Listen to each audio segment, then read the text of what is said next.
Okay, I think maybe we can get started. Hi, everyone. My name is Joe Sergi, and this is Module 8 of my self-help kit on the flourishing life. This is the audio-visual component of Module 8. For more detail, read the script version of the module on Michael's website. Michael stands for the Management Institute for Quality of Life Studies, and the URL address is miqols.org. And the title of Module 8 is Flourishing Activities in Work Life. Again, flourishing activities in work life. So let me start by asking the question is, and the question is, do you work to live or do you live to work? Many industrial organizational psychologists have long asked this question and answered it with a resounding both. In other words, we work to make a living, to earn income, and it supports our way of life. We work to meet our basic needs, food security, housing, shelter, health and safety, family needs, etc. We also work because we are wired to work. Not working is against our human nature. Through work, our many growth needs, social, esteem, self-actualization, knowledge, aesthetics, and creativity can be met. This distinction is made clear when you ask yourself whether your job is just a job or a conduit to a fulfilling career. If it is just a job, then your work life is mostly about maintenance. Your job allows you to maintain a lifestyle you are accustomed to. As such, it is important that you work to make a decent living, the kind of income that can support your basic needs and possibly your families. However, a job can be much more. It goes beyond maintenance. It can bring about flourishing. The goal of working solely to make money is unlikely to be fulfilling. For most people who identify themselves as having a career, work provides the opportunity to set important life goals and strive to meet them. Monitoring goal progress and anticipating goal attainment is key to positive emotions related to achievement, pride, hope, optimism, esteem, meaning, purpose, self-determination, competence, autonomy, and internal locus of control. Given this, it is important to develop a career and pursue career growth. Much of the research literature on work motivation and industrial organizational psychology distinguishes between intrinsic and extrinsic motivation, which can be viewed through the lens of the traditional distinction between low order and high order needs, a la Maslow, which can be, again, we call them basic needs as low order needs and growth needs as high order needs. A person who is motivated to do a job because it is a job that provides them with a paycheck and other fringe benefits is extrinsically motivated. As such, the job primarily satisfies low order, or what you call basic, rather than high order or growth needs. Conversely, a job considered part of a career involves intrinsic motivation. The job satisfies high order, or what we call growth needs. Low order needs are essentially needs related to survival, biological needs, need for food, water, air, sex, etc. Health and safety needs, social and family needs, and ultimately the minimum financial resources for the sustenance of oneself and possibly one's family. Low order needs are essentially basic needs, needs related to survival and the propagation of the human species. Satisfying basic needs involve maintenance activities in work life. In contrast, high order needs are growth needs. They include a wide range of needs such as social and relatedness needs, esteem and effectiveness, and effectance, which is essentially perception of agency or control over one's environment needs, types of needs, self-actualization needs, aesthetic and creative needs, intellectual and autonomy needs, among others. Many of these human needs are met through one's career. Satisfying growth needs involve flourishing activities in work life.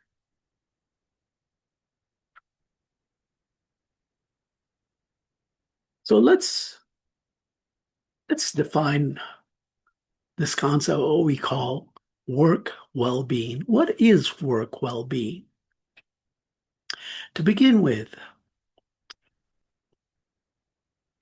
again, I should alert I should alert you that the concept of work well-being is referred to in the literature in different terms, such as employee well-being, quality of work life, quality of working life, work quality of life, as well as work well-being.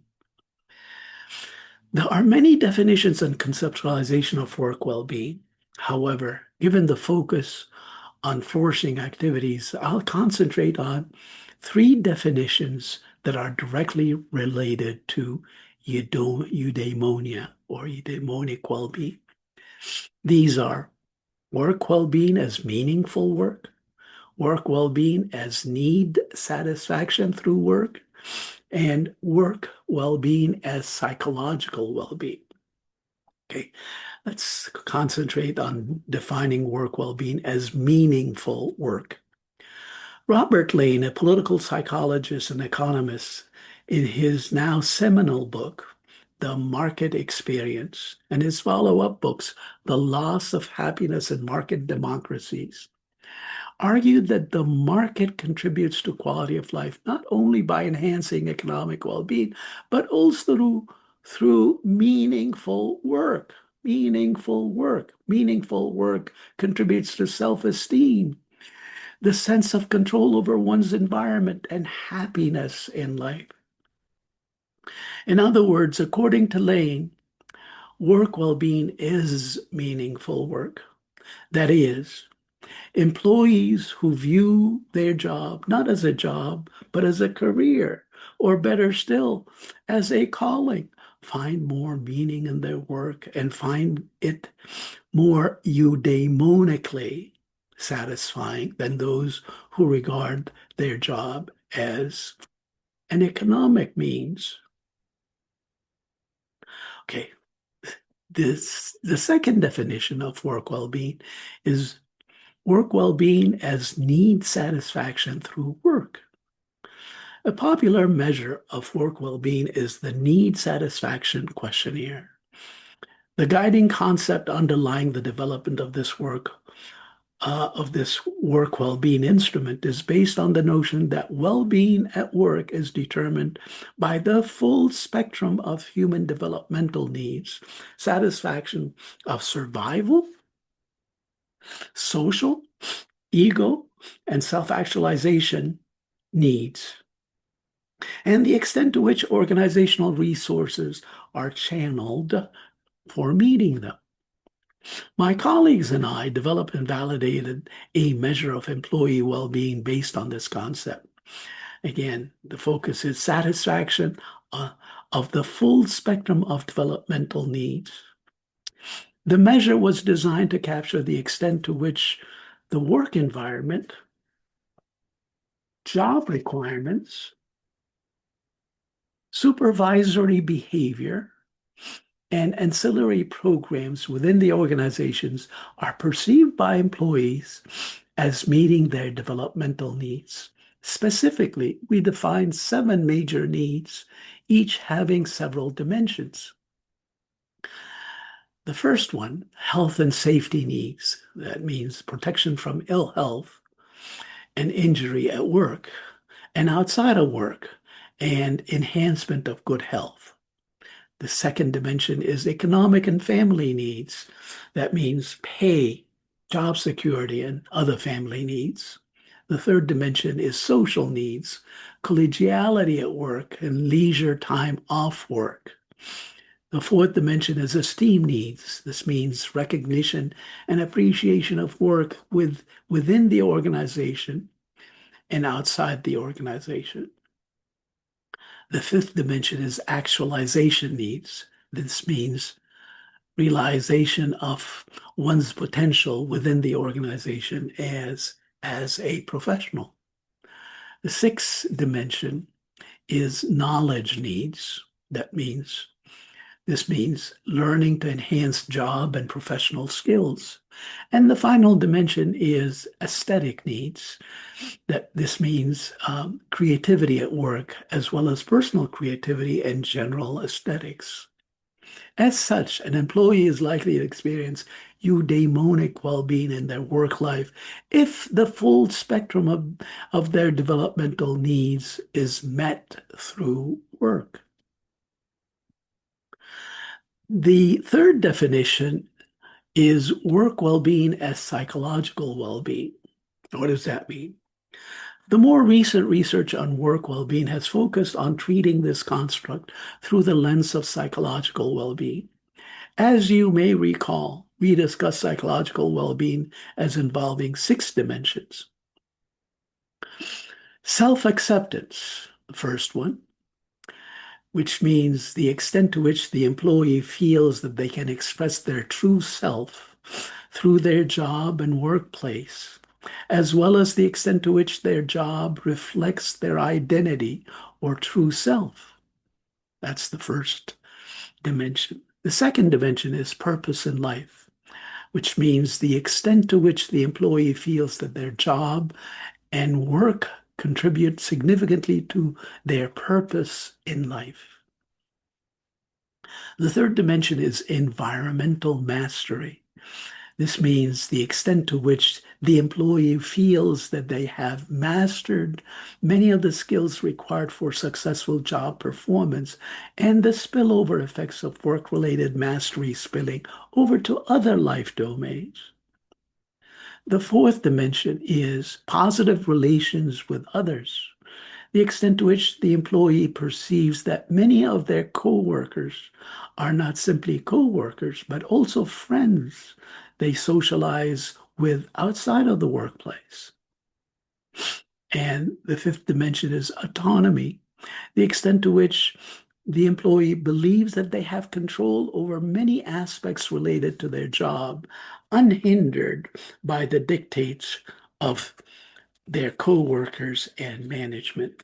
And finally, the last dimension is personal growth. This means the extent to which the employee believes that they are making progress in their career development and their growth to meet other life-related goals and aspirations. Now, how does work well-being contribute to eudaimonia? The research literature on quality of life studies is very rich, documenting links between work well-being and overall well-being, positive mental health, and eudaimonia. Let's describe a sample of the extent evidence. Much research has focused on the three work-related dimensions: work enjoyment, work challenge, and work meaning. Employees who enjoy their work find their jobs challenging and derive meaning from their assigned tasks are likely to be happier than those who do not experience these states. In other words, eudaimonia results from the interactive effects of these three dimensions of engagement. And again, what are they? work enjoyment, work challenge, and work meaning. There are other research programs that are directly and indirectly related to employee well-being in the eudaimonic sense. For example, there's research grounded in Herzberg's two-factor theory. This theory posits that the primary determinants of employee well-being are factors intrinsic to the work that employees do. This translates to recognition, achievement, responsibility, advancement, and personal growth. These factors are referred to as motivators because they motivate employees to excel in the workplace. By the same token, these motivators determine workplace satisfaction and eudaimonia. In contrast, factors that determine dissatisfaction are referred to as hygiene factors. These are extrinsic to the work itself and include company policies, supervisory practices, working conditions, salaries, wages, and interactions with coworkers. Research has shown that eudaimonia in work life can be achieved when the workplace provides opportunities for personal growth. These are motivators. Another stream of research concerns self-determination theory. This theory posits that subjective well-being, and particularly eudaimonic well-being, can be enhanced by satisfying three major needs: competence, autonomy, and relatedness. These three needs are essential for social development and personal well-being. Of course, these three needs are likely to be met in the workplace, thus explaining how the workplace contributes to eudaimonia.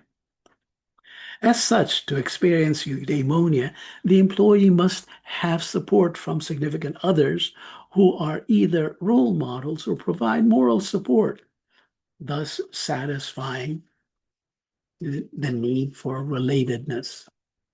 The activity must generate feelings of effectiveness, making the employee feel competent in this endeavor, thus satisfying the need for competence. Furthermore, the employee has to make an autonomous decision to engage in the activity, or all the activities at work, or most of the activities.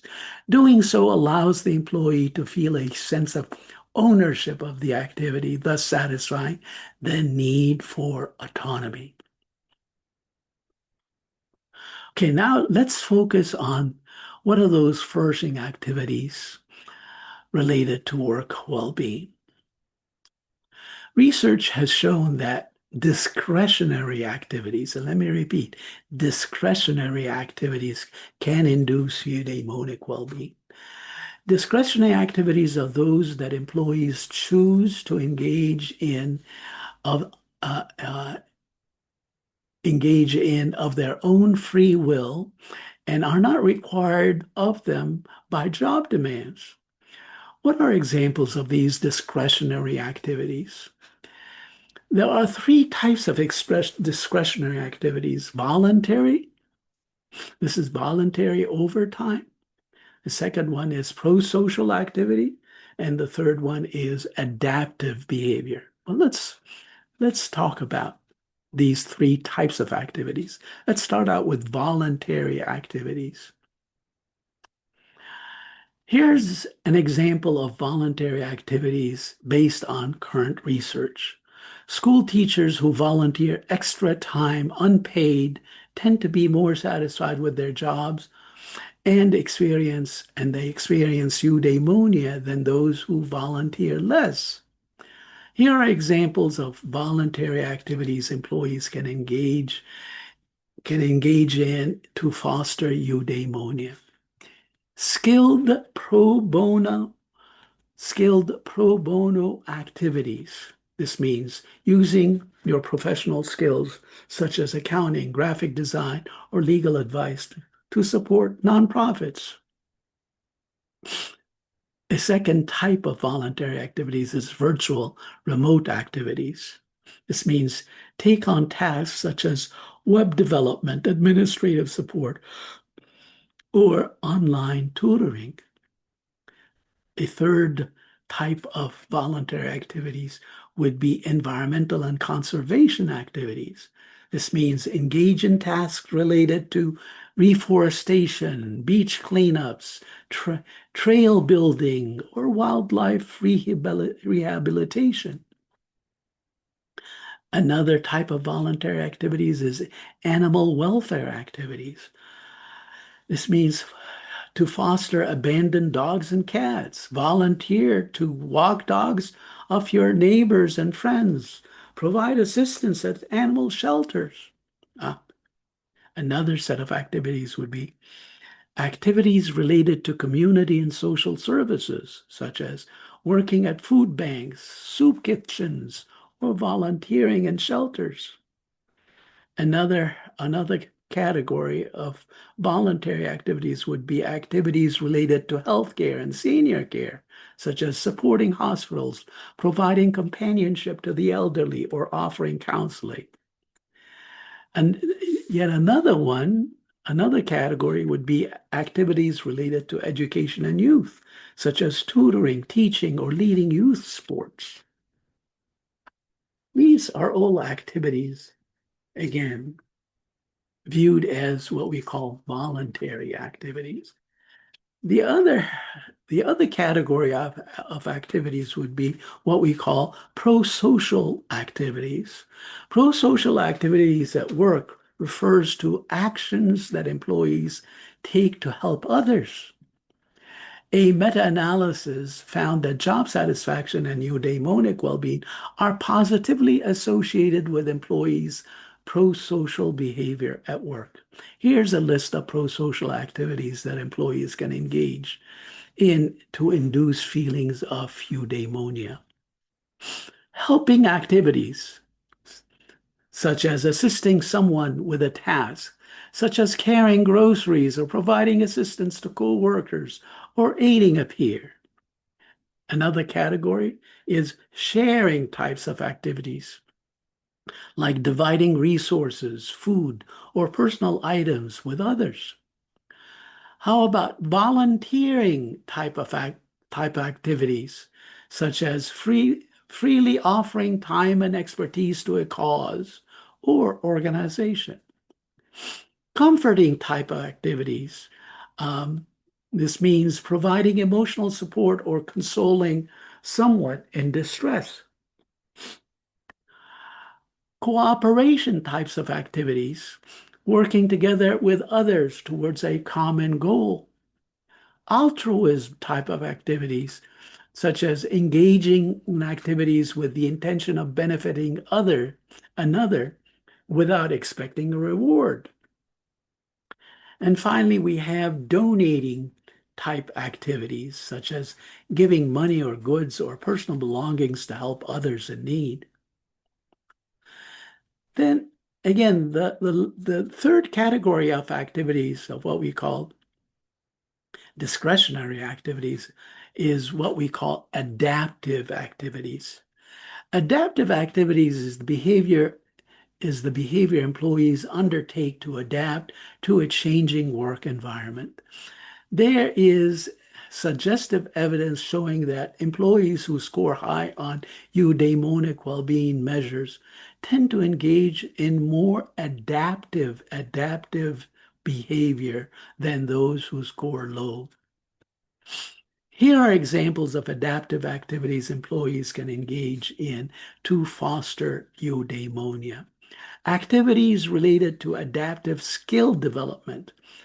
For example, engaging in training activities in technical problem solving or creating flexible customer-focused solutions.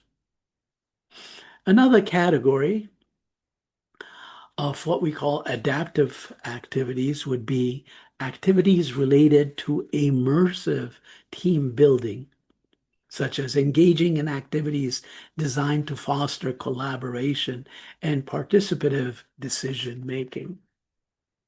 Another category of adaptive activities would be resilience workshops, such as participating in programs that teach practical strategies for managing stress and boosting team well-being during organizational change. And finally, we have project reallocation activities, such as voluntary helping with different projects to learn new skills and adapt to changing team needs. These activities can indeed foster eudaimonia or eudaimonic well-being. And that's the sort of the gist of this module and the final module. So I'm gonna essentially bid you farewell. And hopefully you learned much about flourishing in different life domains. Okay, well, I'm gonna close this module and bid you adieu. Bye now.